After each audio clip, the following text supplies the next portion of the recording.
दीर्घ 2 मास है सिंगाराम एक डंपिंग यार्ड काम चलती वेदांतर मु गोटे स्थानीय प्रतिनिधि मो जिला परिषद मध्य अच्छा से अजाणत पुणी स्थानीय प्रशासन अजाणत किभली भाव में गोटे आदिवासी लोकंर चाष जमी पाखापाखि 40 एकर ऊर्ध्व जमी किपरि भाव में मैत्री कंपानी समतल कर काम करुच्ची से प्रश्न जो मु कंपानी कर्तृपक्ष पचारि से कौन प्रकार कागज पत्र कि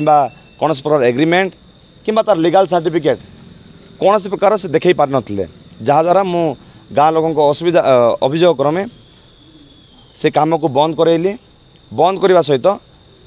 तांकर साइट को मध्य उठे दिया गला से माने जो प्रकार मनमुखी काम करुँच एटा केबे मध्य बर्दाश्त करा जीव नहीं तेणु ए मैत्री कंपानी जबरदस्ती ए मैत्री कंपानी दुर्नीति आ चलिबो नाही अंचल ए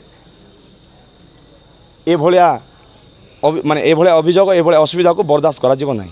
कलेक्टर को मु सिंगाराम ग्रामर अभियोग मु सुनैछि सी कहते आ ऊपर गोटे इनक्वारी करेंगे कहीं आ ऊपर ग्राम सभा पुलिस सभा हो नाला से मैत्री कंपानी आप आश्चर्य शुणिकी आश्चर्य होजिबे गाँ लोकों को धरी गाँ लोकों बोली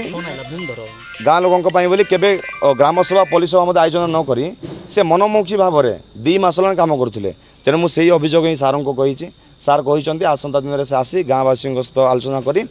गाँ लोकों डिमांड कौन अच्छी गाँ लोकों कौन कर गाँ लोकों गाँव उन्नति कौन डेवलपमेंट कर सब आलोचना कलापर गोटे निर्णय नि कथा